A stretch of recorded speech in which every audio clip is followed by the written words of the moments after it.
Hi everyone, welcome to A Stitch in Time. Today is Thursday, September 28th, 2023, and this is episode 267.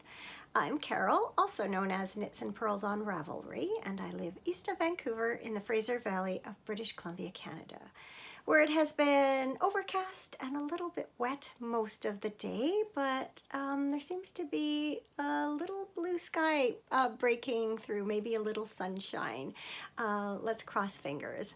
Not that I've really minded the rain. It's been raining off and on here for about a week, and we could really use it after such a dry summer. Anyway, I hope you're all doing well, that you've had a good week since we last spoke. I had a very good week, but it went by very quickly. Mind you, all weeks seem to go by very fast, and it seems the older I get, the faster they go. I'm sure some of you can relate. Did any of you go to Knit City? My daughter and I discussed it and decided that we didn't really need the temptation, considering how much yarn we already both own. But I hope that if you went, that you had a good time and that you brought home some lovely souvenirs. I can't believe it is almost the end of September already. It seems like this year we had a very quick transition from summer to fall. Often we have really nice weather right into October, but it seems like this year someone just kind of flicked a switch and we went from summer to fall. And while I do enjoy the cooler temperatures and I am happy to see some rain, I'm also not quite ready for fall to be here. I think the part that I am most reluctant to give up is sitting outside in the evenings, just enjoying the birds and the peacefulness. And yeah, it's just getting a little too cold to do that. Although we did sit outside last Friday night, I guess it was, and turn the fire table on, and it was quite nice. I think this weekend it's supposed to be nicer weather over the weekend, and I think we are going to do some outside work. Kind of get rid of some of the summer planters, which are looking a little sad. The gardens really need weeding and tidying up. I've been meaning to do that for a few weeks now and keep procrastinating. And I also think we're going to put some of the outdoor furniture away in the areas that we're not using as much at this time of year. We'll keep some out under the covered deck because we do enjoy sitting out there now and again. Before I get into what I've been working on this week, just a reminder, there are a couple of make-alongs that are taking place in the Ravelry group. The year-long chatter thread, Another Year of Stash, and also a monthly make-along called the Yarn of the Month Club. If you participated in the August Yarn of the Month Club, make sure that you put your finished project photo and post up before the end of the month, and then I will be drawing prizes for both make-alongs during the first regular episode of October. Speaking of the Yarn of the Month Club, I have finished my September project, and here it is. This is the Juniper and Cedar Shawl by Heather Scott of Aberdeen's Wool Company, which is a Canadian yarn shop, and their hand-dyed yarns is called the Tangled Poets. And I knit this project with a little kit that had been put together for this project. So there were 5 mini skeins in a canning jar, and you got to choose whichever order that you wanted to put the skeins in. It's a traditional triangular shawl, which means there are increases at the center spine and along each edge on every right side row. So, as you can see, I chose this silvery gray yarn for the first section, which features these eyelets. And then there's a transition garter stitch section alternating the skeins, which leads into this variegated pink feather and fan section. I really love how the variegated yarns look in the ripple pattern. And then there was this mesh section with, used this kind of creamy beigey skein, transitioned into another variegated skein, this beautiful green, and then finished up with this final mesh section in this semi-solid green yarn. As I mentioned, I think I was almost finished this last episode, and I added a couple of rows of garter stitch before binding off with Jenny's surprisingly stretchy bind off, and I just wanted a little bit of a heavier edge to it, just to give it a little bit more of a finished look. I also have to apologize. Last week I mentioned that I found some of the instructions, they put it this way, I tweaked some of the instructions to make this more to my liking, but then when I went to the Ravelry pattern page to link it when I was doing show notes and editing, I realized that actually they do have some errata listed on that page, which I did not see. I am terrible. Even when I feel like there's an error in a pattern, I'm terrible about going to look for errata either on Ravelry or on the designers pages. That should have been the first place I looked. In any case, it would have saved me maybe a little bit of extra work, but that's okay. And actually, now that I think of it, when I was working on this section, which is where I found I needed help, I didn't even have any internet access at the time, so it wouldn't have helped me. Anyway, this is just a lovely size to wear as a scarf, kind of bandana style like this. And I think I'm actually going to keep it on at least for a little bit, because it's not super warm today. I do have long sleeves, but I think I will keep this around my neck. That's the first time I've tried it on. I think it's really lovely. Yeah, very pretty. So I definitely can recommend the pattern. I think it's very lovely and nice design to it. All right, I have some works in progress, 3 to be exact. First up is a pair of socks that I am knitting from Sweet Fiber Super Sweet Sock in the Candlelight Glow colorway. It's an 80/20 superwash merino nylon blend. And as you hopefully can see from them, I'm not sure, I'm never sure how focused the tags are. This is from the Holiday 2022 collection that I opened during December of last year. So here we go. It's a 64 stitch top-down sock. I found some yarn in my scraps that matched it really well. This is the, let me just look at my notes, the Harmony sock from the Woolen Rabbit in the Tupelo Honey colorway. And I believe last week I had already done the heel, and I mentioned that I'm either going to have just enough or maybe not quite enough of this to do the second heel.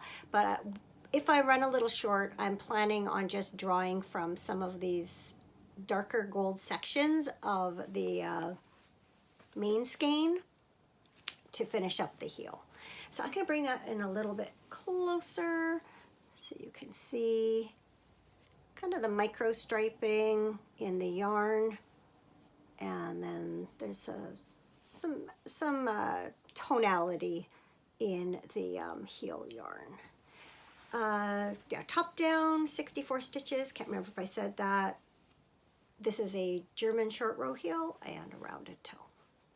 So sock number 1 is done, and I did cast on sock number 2 and did the cuff. That's what that's called.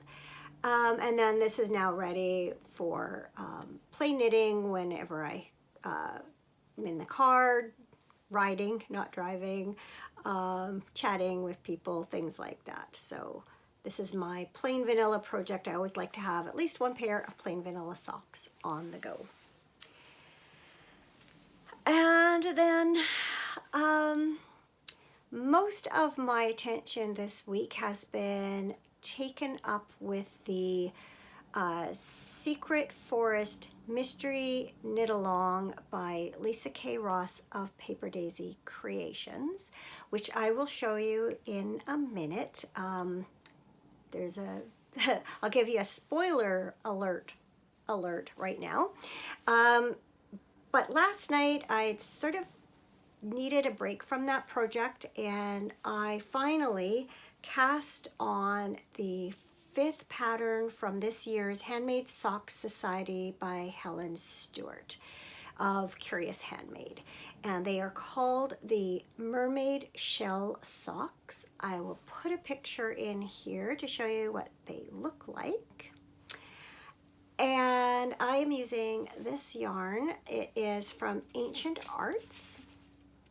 It is their sock NATO base, which is also an 80-20 superwash merino nylon blend.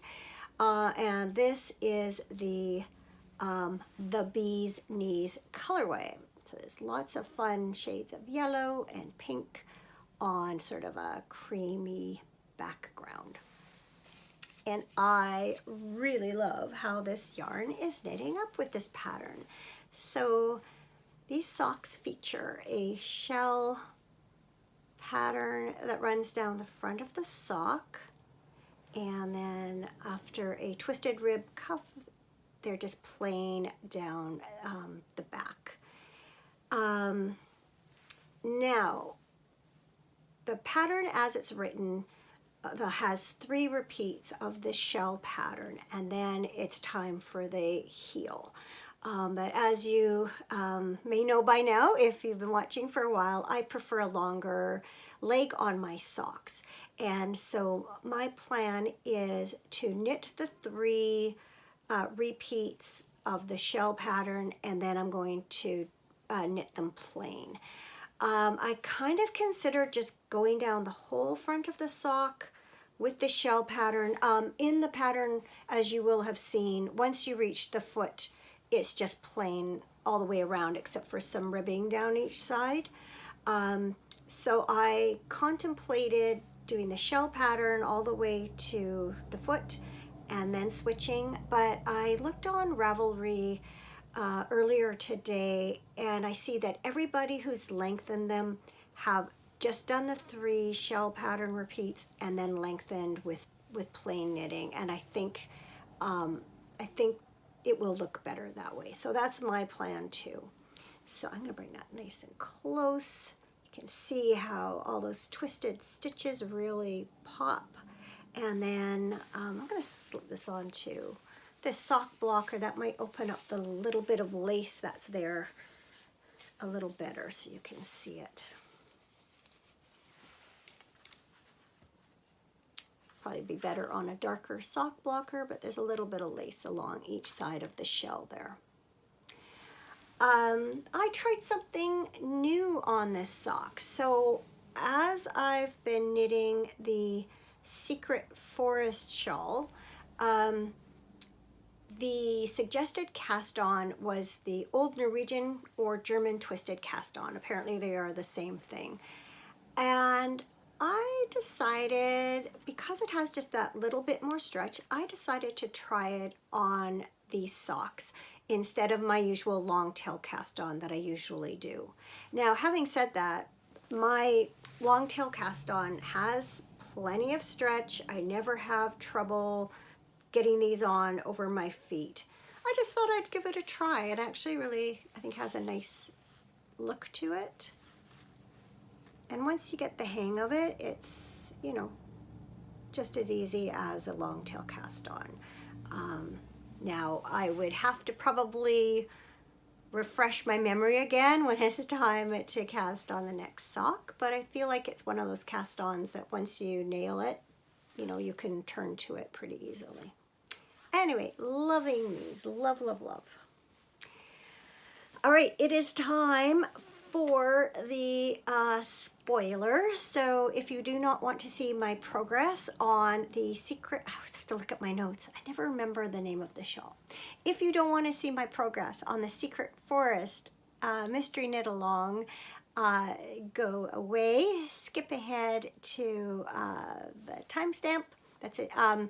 Last time I forgot to put on the screen, but I do break it up into chapters, so you can just tap the bottom of your play screen and it will go to the next section, or in the show notes I've listed where the spoiler begins and ends. So if you do not want to see, skip ahead and I'll talk to you in a couple minutes. But if you do want to see it, stick around and I'm going to show you all of clue 3 and about half of clue 4. Bye, see you in a minute. Okay, I am knitting my shawl from Sweet Georgia Yarns Tough Love Sock.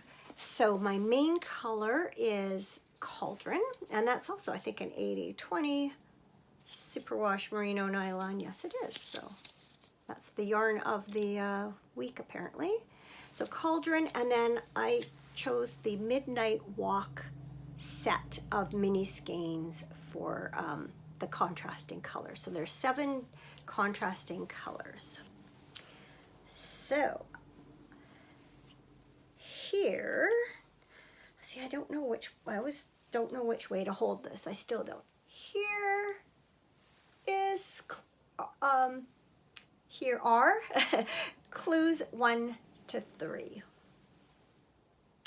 I purposely wore I'm not gonna take this off. I purposely wore a white top today so that I could hopefully more easily show you all of the patterns, because it's really hard to show black.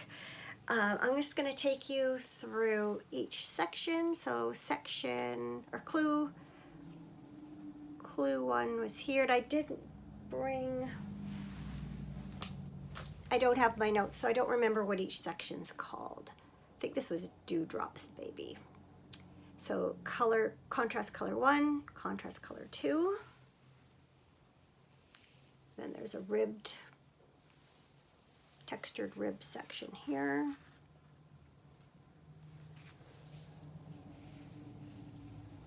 Colors 3 and 4 with this leaf lace. Then this other textured pattern here.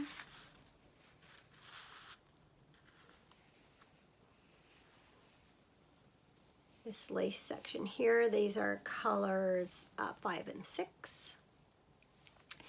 This was my least favorite section to do, not because of the lace, which I think is really beautiful, but because it was one I had to look at every pattern row, and I ended up making a mistake and ripping it back, and then it finished with this section here. You can see colors 6 and 7 there. And I messed up this too because I only knit 2 rows of color 7 and didn't realize it till later, and had to go back and fix it. But we were instructed after clues 1 through 3 to break our yarns and put them, and then on clue 4 we instructed to put those onto a spare needle or cable.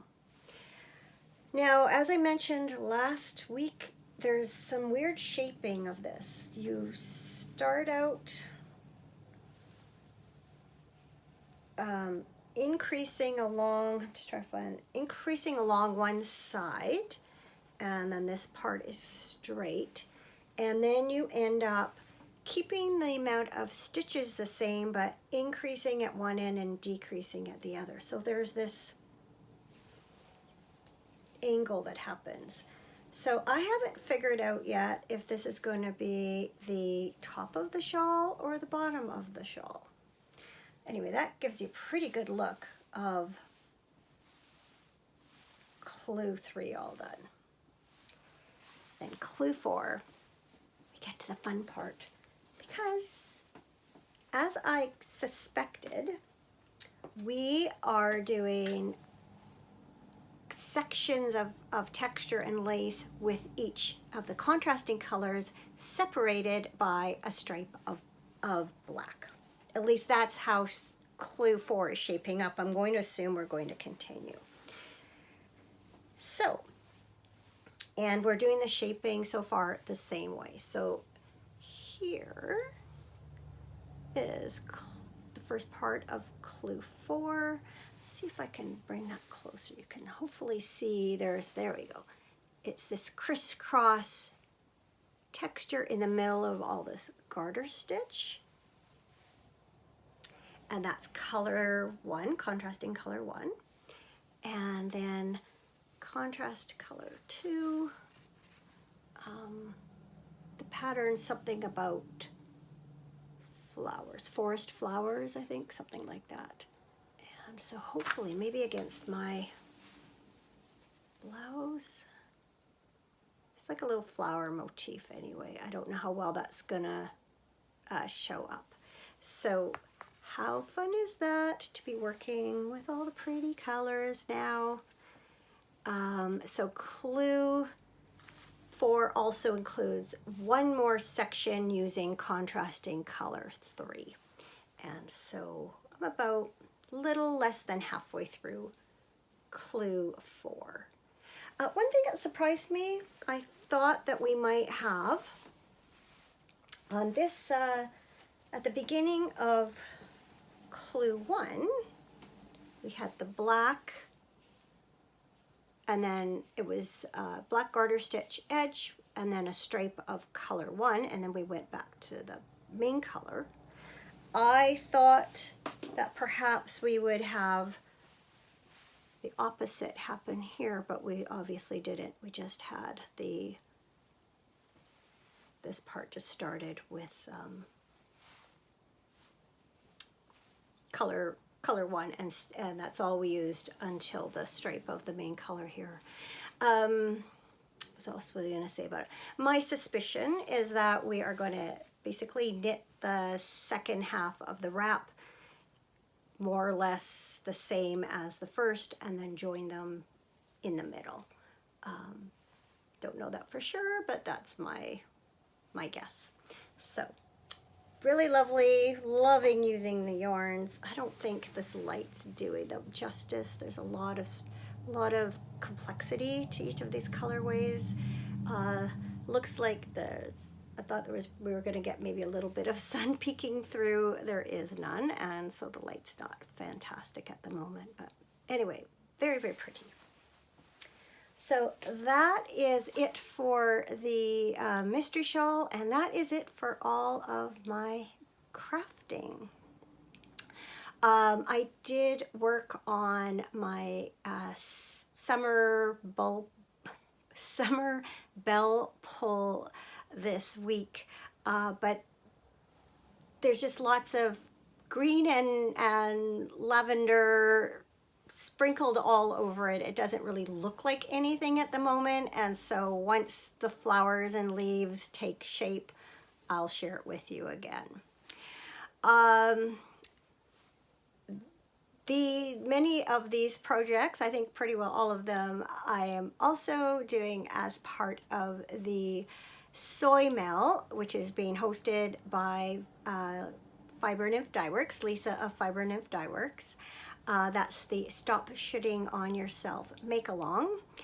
And I have to say, I taken it to heart this week to only work on things I want to work on, but maybe I took it a little too far because I have basically been ignoring my social media. I have not answered comments from the last episode. I have not been catching up on the Ravelry group as I had planned, so I apologize.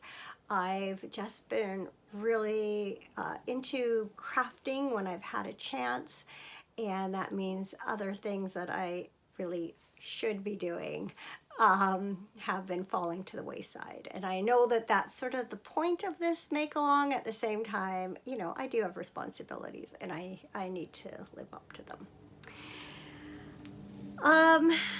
So when I haven't been crafting this weekend, I've been curling. I curled twice this week. As I mentioned last episode, I was considering joining my sister's team for Tuesday morning ladies league, the Tuesday morning ladies league, and I did. She had said no pressure, and so I thought, okay, I'll talk about it with Cameron that evening and let her know. But then I got a message late that afternoon that said, no pressure, but I have to let like the person who's organizing the league know by like 5 o'clock tonight. So then it was like, okay, no pressure, but there is pressure. And I thought, oh, what the heck. So I went ahead and joined that. Just gonna take a sip here. Using my falling leaves cup. I really like this cup. It's a color changing one, so the leaves change color when it's warm. Some of them. Anyway, so we had our first game on Tuesday. Neither of us knew the other two players. So we basically met before we got on the ice, but we played together well. We won our first game, so that's awesome. And we won against a very good player. Well, of course, it's not one player that makes the team, but the skip of that team is known for being a very good curler, and their team often wins. So my sister did mention that they were not up to their usual level of playing. So I guess we got them on a bad day for them, a good day for us. But I think we're going to have a lot of fun. We seem to work well together, and I'm really glad that I did join it. We did not have curling Monday night as we normally would because our team had a bye.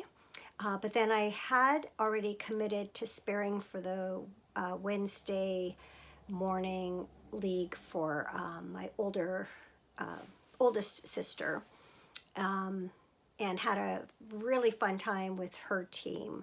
I had spared with one of her teammates last year, so I knew her a little bit, and we had a fun time curling together. Really, the skips was really nice. Stayed afterwards, had a cup of tea with them, and I'm going to be sparing for that team again in November for 3 games, and so looking forward to doing that. We just really curled well together, and we won handily, so that was fun. 2 wins this week. For a lot of players, mind you, it was their first game back this year because the day leagues started this week, where I had already had a chance to play last week, so I wasn't quite as rusty as some people might have been. And other than that, just some nice family time this week. My daughter, our daughter, needed some help. She's doing a garment, which is a mixture of knitted fabric and woven fabric. And while she's a very proficient knitter, she's not so much as a sewer, and so I went to the fabric store with her, helped her choose some fabric, and then helped her out. She was having troubles with getting her sewing machine working.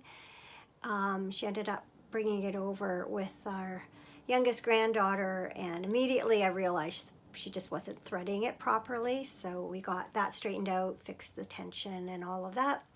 And actually our granddaughter had a try at sewing her first lines on fabric. So she did, I think, one straight line and 2 zigzags.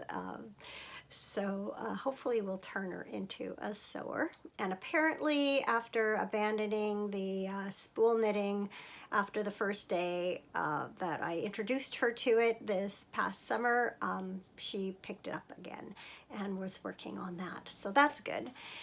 So maybe we'll turn her into a sewer and a knitter yet. And then on the weekend, we invited our older son and his wife over for happy hour on Saturday. It's been a while since we'd seen them, and our daughter-in-law had gone back to school. She's a teacher, and I knew she'd been busy, so we just thought we'd see if we could catch up with them. So they came over Saturday, had a nice visit with them, and then our younger son phoned on Sunday to see if he and his girlfriend could come over for a visit that afternoon. And so they did. We had a nice, probably a 3-hour visit with them. So everybody this week, we're all kind of caught up. So that was awesome. Trying to think, coming up ahead, it's going to be a bit of a crazy month. I don't know, crazy is not the right word. Just lots of we have a couple of federal holidays coming up next week and the week after, and then we're going to be going away for a long weekend, and so recording schedule is going to be a little bit, I'm probably going to miss a week kind of mid-month, but I'm thinking about something to fill in the gaps. So first of all, I'll tell you what my something good is. And my something good is that it's sock season. I love this time of year because I get to pick a new pair of hand knit socks to wear every day. One benefit of it being cooler is I get to wear my hand knit socks, which I love. And not always, but often I try and match them to what I'm wearing. Not that it really matters because I'm usually the only one who even sees my socks and knows the difference, but it's something I often do. Or sometimes I just open the drawer and just pull out the happiest ones or the brightest ones or the sparkly ones. I love choosing my socks every day. What I have come to realize is that I mostly am drawn to my plain stockinette socks. Those are the ones that get the most wear, even though I really enjoy knitting the patterned socks. And what I find is that I often set those patterned socks aside. And in fact, I think it might have been last fall, or maybe it was in the spring, I don't remember. I kind of organized my sock collection because it is extensive, and sort of sorted socks into categories, depending on designer in some case, depending on seasonal socks in some cases. For instance, all of my winter and holiday socks. And last year I had intended to wear more of my patterned socks, and I didn't. But I'm determined to do that this year. And while I was in the shower this morning, don't most of our best ideas either come in the shower or lying in bed at night when you can't sleep? At least speaking for myself. Anyway, I had an idea. So when I did Vlogmas last year, one thing I did each day was feature the socks that I was wearing that day. And just showed which ones they were, talked about the yarn, gave a little toe wiggle at the end, and I got a really good response to that. So I was thinking of doing a weekly video starting with October.